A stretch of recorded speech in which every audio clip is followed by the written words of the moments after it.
वैसे शेख साहब ये जो कल्चर डेवलप हो गया ना जी, ये अब्यूज करने का गालियां देने का, फेंटा लगाने का, ये बढ़ता चला जा रहा है। और वैसे तो आपकी सारी political parties, Pakistan Peoples Party हो, पाकिस्तान मुस्लिम लीग नून हो, सारे के सारे इसी रंग में रंगे हुए हैं। माजी आप लोगों का भी बहुत अच्छा नहीं है कोई, लेकिन ये चीज़ अब बढ़ती चली जा रही। तो इसका मतलब ये हुआ कि फिर सवाल तो करना नहीं चाहिए, चुप करके बैठे रहे, खड़े रहे बस।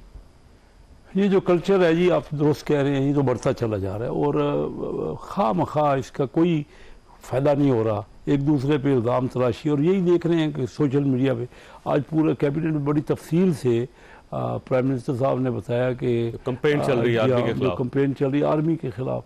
अब वो कल्चर देखिए, आर्मी शहीद हो रहे हैं, कल भी एक मेजर साहब शहीद हो गए और उनके जनाजा, तो एक तरफ तो वो कुर्बानियाँ दे रहे हैं, शहादतें दे रहे हैं, और दूसरी तरफ हमारी कौम है।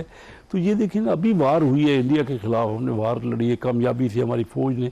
फ़ौज अगर दफ़ा में ना होती तो हम क्या कर लेते, हम अपने मुल्क की आज़ादी कैसे बरकरार रखते।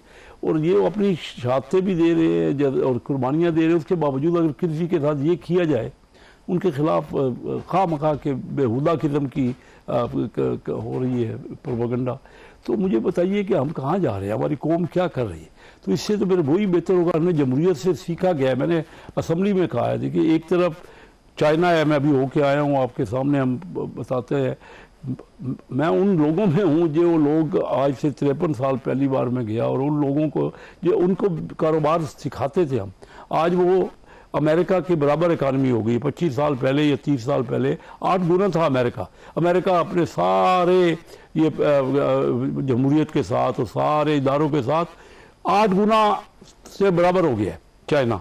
और जो उन्होंने अभी मुजाहरे किए हैं, तो वहाँ की तरक्की उन्होंने 700 मिलियन लोगों को गुर्बत से निकाल दिए, और हम नए गरीब। तो ये हमारा कल्चर कहाँ कामयाब हुआ। हम क्या नफरतें पैदा करके कोई फ़ायदा उठा रहे हैं किसी का। सोचे ना कि ठीक है, हम अपनी कौम को तबाह करना चाहते हैं, अपने लोगों को और अपने मुल्क को, तो वो तो एक अलग बात है, लेकिन इससे कुछ बेनिफिट नहीं होना। और हमारे बच्चे भी अभी वो किसी की इज्जत ही नहीं करते, और किसी जगह तो इसको रोकना पड़ेगा ना।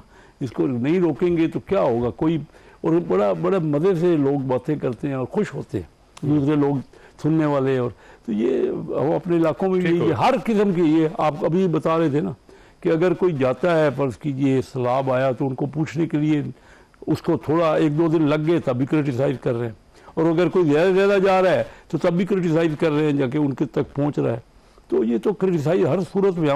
मैं पॉलिटिक्स में हूँ पिछले 32 साल से, मैंने किसी को ये देखा नहीं कि अप्रिशिएट भी कोई काम को करे। और हर बात पे आप सोशल मीडिया उठा के देख रहे, तो यह क्या है, हम कोई तरक्की कर रहे हैं। शफकत साहब, ये देखें, कुछ एसओपीज आपकी पार्टी को बनाने चाहिए वैसे, और बल्कि सारी पॉलिटिकल पार्टीज को बनाने चाहिए कि सहाफ़ियों का काम ही है जी, सहाफ़ियों ने सवाल करना ही करना है, और रेलिवेंट हो या इररेलिवेंट हो, उनके पास सिर्फ एक ही ऑप्शन है कि वो सवाल करते रहें। अगर वो खामोश रहेंगे तो फिर ज़ाहिर है कुछ भी नहीं हो सकेगा, फिर जर्नलिज्म डेड हो जाएगी।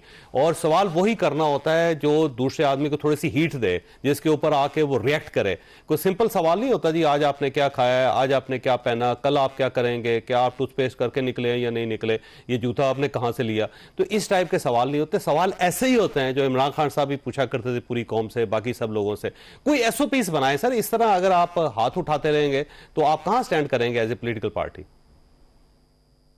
देखें जोई साहब, हम स्टैंड वहीं पे करेंगे जहां पे हम बतौर पॉलिटिकल पार्टी स्टैंड कर रहे हैं, जहां पे हमें दबाया भी गया, 2 साल मारा भी गया, घसीटा भी गया, हमारी माएँ बहनें उठाई गई, और हमारे साथ वो सब कुछ किया गया जो दहशतगर्दों के साथ किया जाता है, और हमारे साथ वो सब कुछ किया गया जो कि हम शायद पाकिस्तानी ही नहीं है, और हम कोई नौवारिद यहाँ पे आ गए हैं और हम पता नहीं क्या करना चाहते हैं।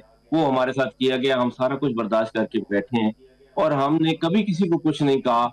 हम बतौर सिविलाइज्ड सिटीजन अपना वक्त गुजार रहे हैं यहाँ पे, जैसा तैसा भी गुजार रहे हैं।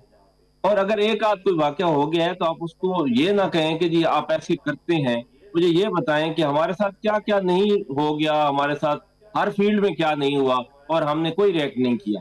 अगर उस दिन वाकया हो गया, आप वहां पे आए, आप खुद देखें कि उसको उसके साथी कह रहे हैं यार ये सवाल इस तरह ना करें, इस तरह नहीं बनता। जिस दिन मैं था किसी ने उसको कुछ नहीं कहा उसने, तो उसके अपने साथी कह रहे थे कि यार चुप करो। हम वो प्रेस कॉन्फ्रेंस करने लगी, उन्हें بات تو ختم کرنے دو، اس کے بعد سوالوں کا نمبر آئے گا. تو آپ تھوڑا سا ایتھکس جو ہے وہ ان لوگوں کو بھی سیکھنی چاہیے جن کو یہ کہہ کے بھیجا جاتا ہے کہ آپ نے ماحول خراب کرنا ہے اور آپ نے ایسے کرنا ہے. میں نہیں سمجھتا کہ وہ لوگ صحافی ہیں جو پیڈ ہوتے ہیں اور جو جا کے صرف ماحول خراب کرنے کے لیے اور وہاں پہ ایسا کرتے ہیں، حالانکہ ان کے سارے اپنے دوست ان کو روک رہے ہوتے ہیں. سر کو سوال کرنا پیڈ نہیں ہوتا کہ وہ آپ نے آپ کی مرضی کے خلاف سوال کر دیا تو وہ پیڈ ہو گیا، اب وہ صحافی نہیں رہا. جیسے آپ بار بار یہ کہہ رہے ہو صحافی نہیں ہے، دوسرا یہ ہے کہ وہ پیڈ ہے، اور یہ پرانی طریقہ ہو گیا سر. سوال کرے گا صحافی، وہ دنیا کسی کونے میں دیکھے ٹرمپ کے ساتھ کیا کیا نہیں ہوتا، صحافی کیا کیا نہیں کرتے وہاں پہ. میری بات سنیں گے چوہی صاحب کہ جب کوئی بندہ پریس کانفرنس شروع کرتا ہے تو کیا سوال آخر میں کیے جاتے ہیں یا وہ شروع کرتے ہی اس سے سوال شروع کر دیے جاتے ہیں؟ اس کو ٹائم تو دیا جاتا ہے نا کہ اپنی بات ویسے میں ٹرمپ کو دیکھیے گا کبھی، یہ جب بھی آتے آپ ڈونلڈ ٹرمپ کی لائیو پریس کانفرنس آپ دیکھیے گا، آپ کو سمجھ آ جائے گی وہ صحافی کرتے ہی ہیں جی، ان کا کام ہے یہ. اگر وہ آرام کریں گے، انتظار کرتے رہیں گے تو وہ تو اپنی تقریر کر کے بندہ چلے جائے گا، سوال کا وقت ہی نہیں آئے گا. پہلے میں دونوں مہمانوں کا شکر گزار ہوں، خاص ساتھ یہاں پہ چھوٹی سی بریک لینی ہے، اور بریک کے بعد اعزاز احمد چودھری صاحب ہمارے ساتھ ہوں گے اور جو قطر کی اور اسرائیل کی صورتحال ہے اس کے اوپر وہ گفتگو کریں گے.